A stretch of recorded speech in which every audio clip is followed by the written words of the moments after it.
safe use to a lot of people that were suspended from the platform years and years ago. It's 2 minutes past 3. News Talk weather. Thanks to Ryanair. Cheer on the boys in green beating Scotland with Ryanair's low-fare flights to Paris in September. Mostly dry with just isolated outbreaks of rain or showers this afternoon. Highest temperatures of 18 to 22 degrees. And now you're up to date on News Talk. Off the ball. This is News Talk. And you're welcome back to Off the Ball Saturday here on News Talk. John Duggan with Through to 5. Remember, folks, Braeburn Coffee is the official coffee partner of OTB. Whether you're travelling to work in the morning or training in the evening, Braeburn will give you the boost you need. Available at Apple Green locations nationwide. Each week, we're giving one lucky viewer a €100 voucher to spend on some Braeburn coffee goodness at an Apple Green store near you.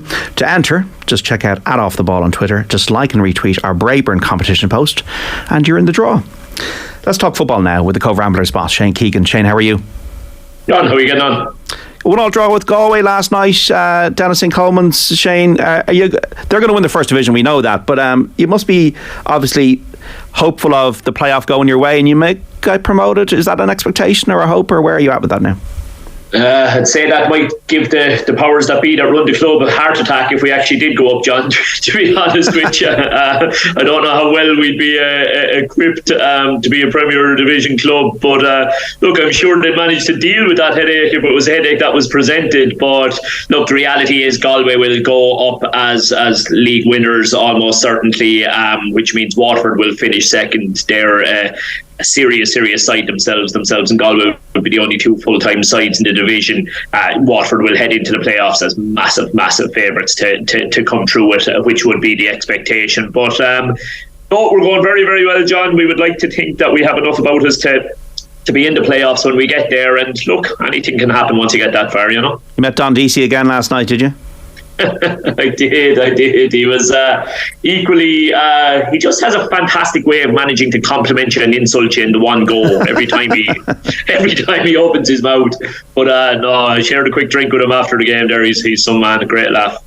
So, Rovers, Shamrock Rovers, is this a blip or is it something a bit more worrying for their fans? 1 point from 6, and Derry and Pat's 4 points off them. A draw up in Drogheda last night. Yeah, look, I think there's so much quality at Shamrock Rovers and they've got such a good manager there that I would find it hard really to see anything other than them coming out on top of the league at the end of it. The reason, I suppose, the timing is a concern, obviously, is that they're heading into Europe, John. You go back a couple of weeks when they had put together a run of, I think it was 5 consecutive wins on the bounce, and it just looked like back to the old Shamrock Rovers, and this is exactly what you would have liked to see heading into Europe. But then there's just been, as you said, this mini little blip at the real wrong time, and maybe it'll have no effect on them. Maybe they'll roll into the European game and be backfiring at full cylinders. But it's not ideal. You would have liked to see them heading into this game on the back of 3 or 4 wins in a row. So there's a little bit of concern there, but I wouldn't think anybody's hitting any panic buttons either at the same time. Where are they in terms of being equipped for Europe this season, maybe compared to last year or the year before? Well, I think the key difference, John, is I think their attitude towards it. I suppose Stephen Bradley made kind of no effort to hide the fact last year that, and I mean, his team selection showed it, that they were very much placing winning the league again as their priority. And I mean, it's mad to do as well as they did to get into Europe. They then effectively fielded almost shadow sides in their European games and put their strongest selection out in league games. I think that will be very, very different this time. Look, they still have to juggle on 2 fronts. The simple fact is that, to stay in line with their plans and their aims and their expectations, they do need to make sure they win a league title again. But I think we'll see them put far more emphasis on Europe. And I think once they decide that this is something they are going to go 100% after and want to do the very, very best they can in Europe, I think they have a fantastic squad. I think they have absolutely superb individual players within that team. And when they all click, I think the kind of, you look at the opposition that they're coming up against in this round and maybe even a round or 2 further, you would like to think that there's certainly enough quality to be able to mix it with those kind of sides. You've obviously been involved with Dundalk in the past in European games, famously against Arsenal. How does a European match at whatever level differ to a League of Ireland game? Probably the biggest thing, John, is the style of play element of it. So Shamrock Rovers will be used to dominating possession in almost every game they ever play in the League of Ireland, because such is the quality there, and such is, as I say, Stephen has made them a very, very possession-based side, no doubt about that. And I've had a quick look at Breidablik, and I've had a look at their stats, and they are by far and away the most possession-based side in their league. So now all of a sudden, rather than it just being a foregone conclusion that Rovers are going to have the majority of the ball, and that all the knock-on effects that come in terms of how you prepare for the game and your game plan and all that, when you know you're going to have the majority of the ball, you prepare in a particular way. Now all of a sudden that's not a guarantee. So therefore, how you prepare and the tactics you're looking to implement and your mindset towards the game, it needs to be very, very, very different. And this is the biggest, for me, definitely, this is the biggest thing about going into European games, is a team that have been playing a particular way for 2-3 seasons, all of a sudden have to find a very, very different way of playing. I would think at home it will still be reasonably confident of maybe trying to have the majority of the ball, but away from home I would think they're probably going to say, okay, now we need to develop a different style. Now we need to learn how to play without it and make ourselves really difficult to play and look to play on the counter. And look, they've had a good bit of practice now. They've won a good few league titles on the bounce. They're this is not far from their first voyage into Europe. So they've had a good bit of practice at it, and I think that will stand to them. What about cooperation between clubs? So Pats have got Dudelange, if that's the way correct to pronounce them. Yeah, I think you're right. Near enough, yeah. Yeah, Bows had them a few years ago. So would there be any kind of collaboration, or does it not work that way between rivals? No, not really, to be honest with you. Look, you might have some exceptions where the managers of two clubs might be former teammates from their playing days and do manage to maintain a fairly decent relationship. But what you'll find in the League of Ireland, John, is no matter how strong relationships are before people take up roles, once you're there and once you're going head to head with people, and once you start having an argument on the sideline, or you start having a row over trying to sign a player and you're both trying to sign a player and you're both promising them different things, and it is very hard to continue to get on with each other to any sort of high level. And the reality is, for most Pats fans, let's say, they don't really want Bows to do well in Europe. Most Bows fans, they don't really want Pats to do well in Europe. And that'll be the same across the management teams, really, to be honest with you. There's, you would like to think there's this lovely airy-fairy thing where everybody is rooting for each other for the sake of the league. Yeah, that's not the reality. That's not the reality, John, because the better Dundalk do in Europe, the more money they then have to invest in their squad, which means the more chance of them signing the player that you wanted to sign the next time we come into a transfer window. So, no, helping each other out in terms of European progression, I would say, is not really the done thing. So, okay, the Premier League, what in your view has been the best transfer of the summer so far, and why? Yeah, I'll make a statement and contradict myself. I think Arsenal have paid well over the odds for Declan Rice, or looks like. I'm not sure if it's fully done and dusted yet. 105, yeah. Yeah, and it looks like for me that is paying over the odds, and it's that English player tax thing, I suppose, that people talk about that throws an extra 20% or maybe even more on what the real value should be. And yet, even though I think they've paid over the odds, I do think he represents everything that they need. I really, really do. His game intelligence, John, obviously he's not the most liked man in this country, so he's not, but you have to hand him his due. I do think he's turned into a fine player. I think his game intelligence, I'm pretty sure he topped the interceptions table and possibly even the tackles table in the Premier League this year, which is remarkable for a team that were down around the bottom for pretty much the whole season. He reads it fantastically well, and his decision making on the ball is almost always perfect. It really, really is. And to be honest with you, the football fan in me, even though obviously we're anti-Arsenal men, myself and yourself, I am interested to see how he does with a club of that level. I think he can have a massive effect in a team that was already very impressive this year. And I'm kind of fearful that he could be the perfect fit for the club, to be honest, John. Well, they're almost showing ambition of title challengers that they really going to give this a go. Whether City now can be overhauled is another question. But Timber's gone in there, Havertz has gone in there. They've kept Saliba. They're doing everything right, it seems. I agree with you. Yeah, I really do agree with you. And I think I think the Rice one is a no-brainer. I don't see how he doesn't impress there. I think that's a given. I think for that reason, I think the Kai Havertz one is far more intriguing one, because it's not nailed on that he's going to be a success there, and yet he has the potential to be a success there, if that makes sense. I mean, the Chelsea setup it really just did not suit him, so it didn't. There was so much chopping and changing from week to week. How could you get any sort of cohesion? He was playing this false 9 role that now I was interested to see there in the transfer window, in the last international window.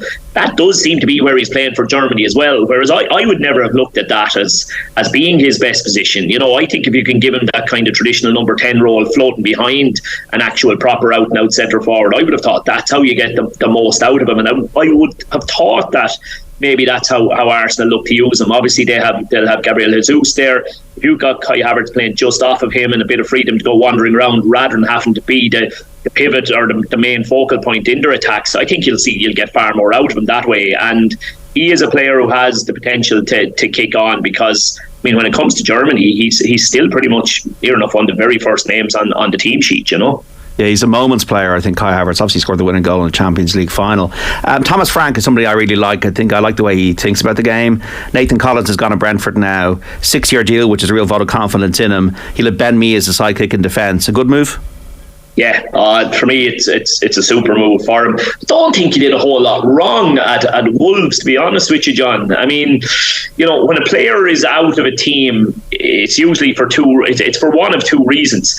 Either he has played poorly when in the team and therefore he's been dropped for that reason, or else somebody else has got picked ahead of him, be it through injury, through suspension or something like that, and they've just come into the team and continue to play well. And as a manager, then you're left turning to your player, particularly if they're a centre half, because they're not going to be brought on with 25 minutes left and given a chance to score a goal to force their way in for the following week like a midfielder or a forward will. So you're left having the conversation with the centre back where you're saying, I'm looking at you in training, you're doing really well, you're a player I have faith in, but the simple fact is the guy who has your position and jersey at the moment is kind of undroppable. He's playing really, really well from week to week, and until he messes up, you're just going to have to be patient. And I think that's kind of the situation that Nathan Collins found himself in at Wolves. I don't think it was massively through his own fault that he ended up on the bench.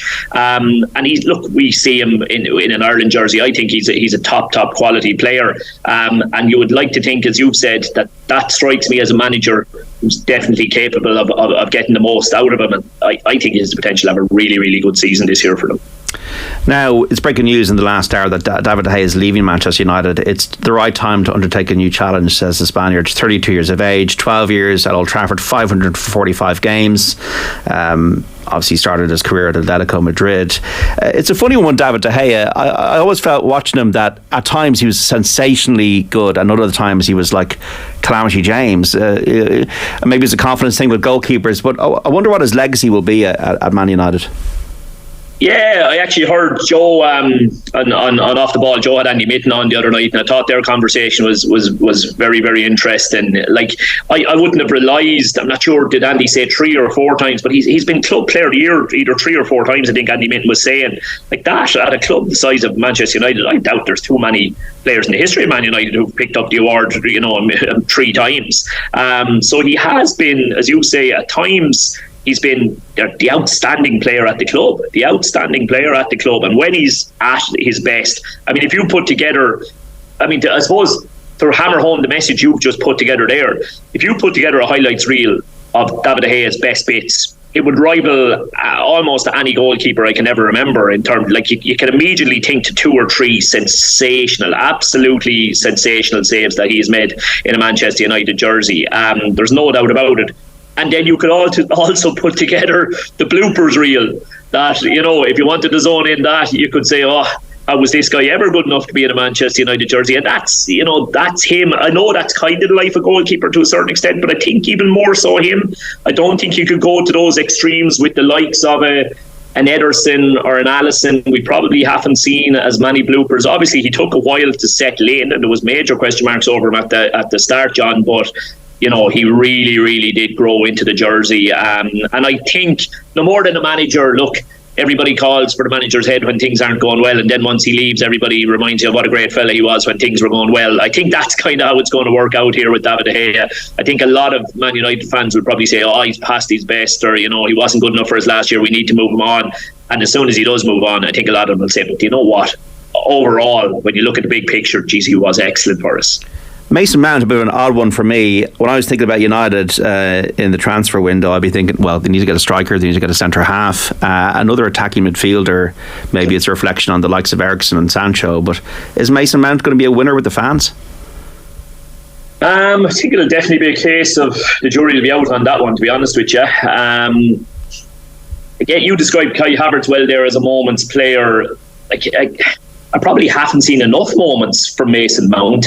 He is a guy who, there's the ability is unquestionable. It's there.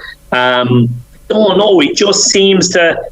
I would have said 2 years ago, this guy is going to be a massive, massive player for Chelsea, a massive player for England over the coming seasons. And look, I know he's had a little few kind of injury problems and stuff like that. It maybe halted it a small bit, but I think also he just hasn't gone and grabbed his career by the scruff of the neck for me and really established him as somebody where you're saying, this is a go-to guy. This is a guy that we can completely and utterly put our faith in.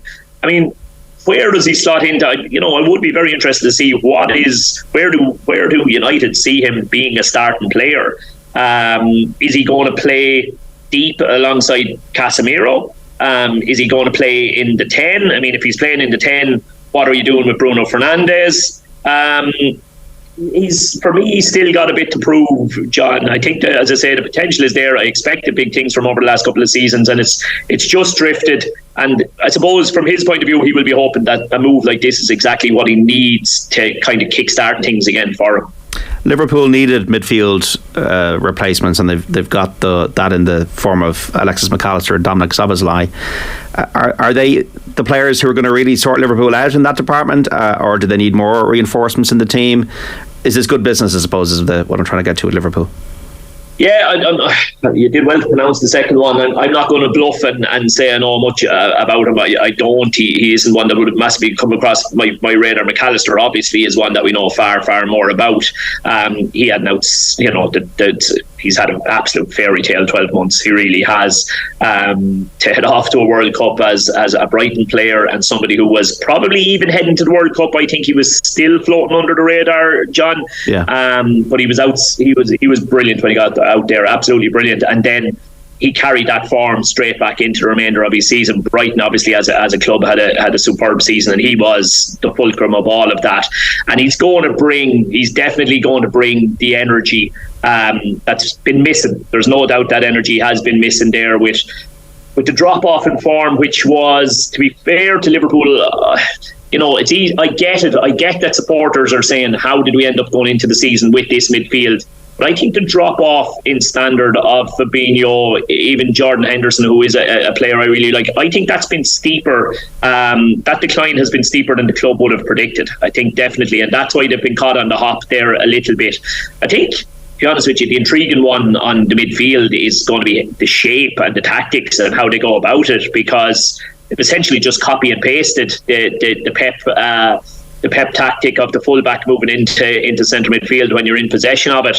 It's kind of a no-brainer. It's kind of a no-brainer because it's ridiculous that, in my opinion, one of the top 3 creative players in the Premier League was being confined purely to the right wing. I mean, you want your most creative player in a position where he can have a massive influence on the whole pitch as much as possible. And I know he was racking up assists from the right wing, particularly the season before last. He started to dry up a bit last season, and I think that's why that would be part of the reason that this move into the middle was prompted. He's looked brilliant since he moved in there, John. He really, really has. Obviously, I didn't even say his name. Sorry, Trent.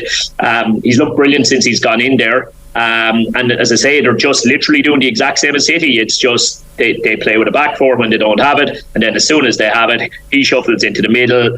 The right-sided centre half comes across a bit, and it becomes that 3-box-4-3. So it's going to be intriguing. I assume they're certainly going to look to make that happen from the off this time around. And if they can do that effectively, it could make them a far more competitive animal than they were last season. And maybe make Trent Alexander-Arnold a happier player.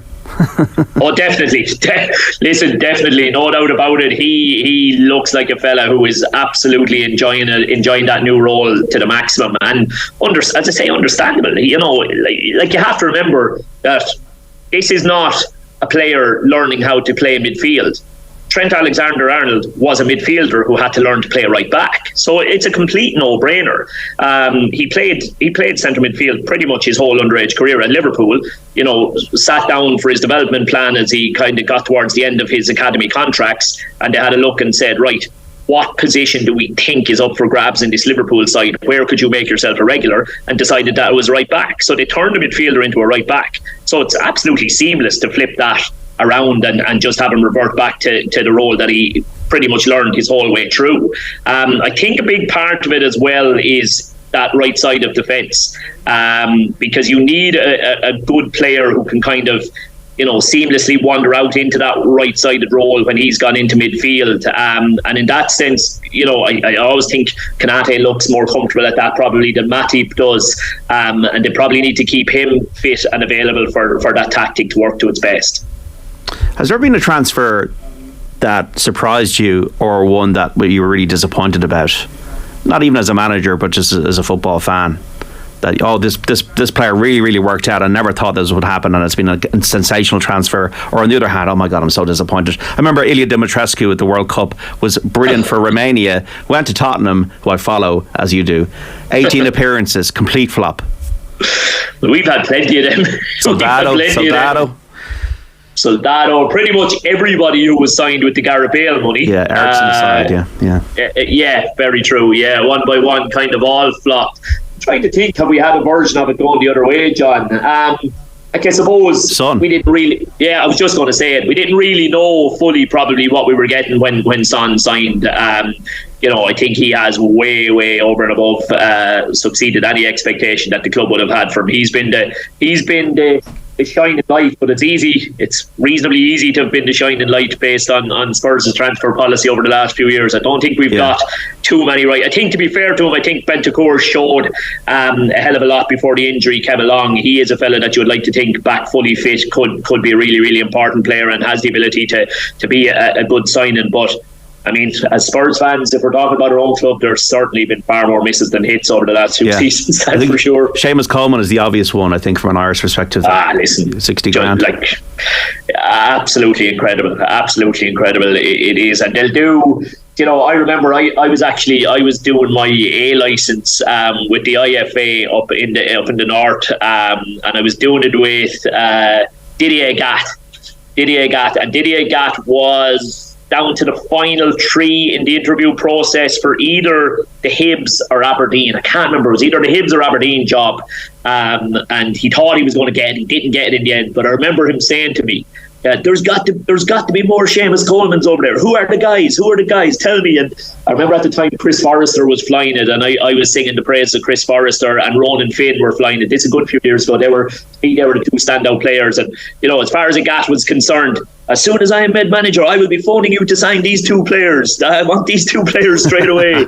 And because there's gems, there's absolute gems in the league, but Seamus has certainly been the cream of the crop in that respect, you know. Was it Robinho? It didn't really work out at Man City. I think that was one of the ones that didn't work out. But anyway, we don't want to single out too many people. The women's team, Thursday, what was your take? I think it'll stand to them massively. I really do. Like, they were up against one of the best here, and I think the scoreline was probably a little bit unfair to them. I suppose France are of a quality that they are going to be extremely clinical, and that's what they were. I don't think they created chance after chance after chance. They just really took the chances that they had. They were always going to have more of the ball. It was, but again, that's exactly why they went and got this game as the last game before the World Cup, because quite honestly, John, they're going to go to the World Cup and they're going to expect to be the team that has to suffer and play without the ball for the vast majority of it. I think Carusa gave them a fantastic outball, and I think she is going to be absolutely key to us achieving anything or doing well out there. We know what we'll get from the quality of the likes of Denise O'Sullivan and Katie. obviously everybody's holding their breath a little bit on Katie. The last thing in the world anybody wanted to see was her coming off the field. She'll be okay. Yeah, I saw some of the reports saying she expects to be back training next week. So no, they'll have learned a hell of a lot. And I thought, against a team of that quality, the centre forward for France was absolutely outstanding. And against a team of that quality, I thought they did reasonably well. As I say, I thought the scoreline was a little bit harsh on them.